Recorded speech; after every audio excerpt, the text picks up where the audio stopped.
નમસ્કાર, આપ જોઈ રહ્યા છો પ્રકોપ ન્યૂઝ. હું યશ ગુપ્તા આપની સાથે. કલોલમાં દબાણ હટાવવાની કામગીરી સતત ચાલુ. નગરપાલિકાની પ્રશંસનીય પહેલ.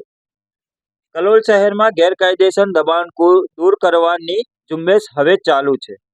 નગરપાલિકાની ટીમ દ્વારા મુખ્ય માર્ગો પર દબાણ હટાવવાની કામગીરી છેલ્લા એક સપ્તાહથી થઈ રહી છે, જેને કારણે રસ્તાઓ પર ટ્રાફિક સમસ્યાઓ અને અકસ્માતનો ભયમાં ઘટાડો થયો છે. આ ઝુંબેશમાં ખાસ કરીને કલ્યાણપુરા વિસ્તારના શાર્ક માર્કેટ પાસે આ જ દિવસે મુખ્ય રસ્તાઓ પર પાથરણા અને લારીઓને દૂર કરવામાં આવ્યા હતા. નગરપાલિકાની ટીમ દ્વારા પ્રયાસોને વાહન ચાલકો અને રાહદારીઓ તરફથી ખૂબ પ્રશંસા મળી રહી છે. રાહદારીએ કહ્યું, માર્ગો હવે ખુલ્લા છે, ચાલવામાં સફળતા થાય છે.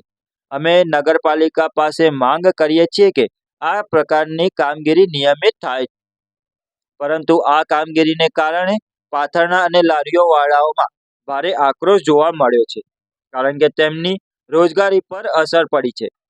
કલોલ નગરપાલિકાના કર્મચારીઓ જણાવ્યું કે દબાણ હટાવવાનું કાર્ય શહેરને વધુ સુરક્ષિત અને વ્યવસ્થિત બનાવવાનો ભાગ છે. નાગરિકો આ ઝુંબેશને પ્રોત્સાહન આપે અને સહકાર આપે તે ખૂબ મહત્વનું છે.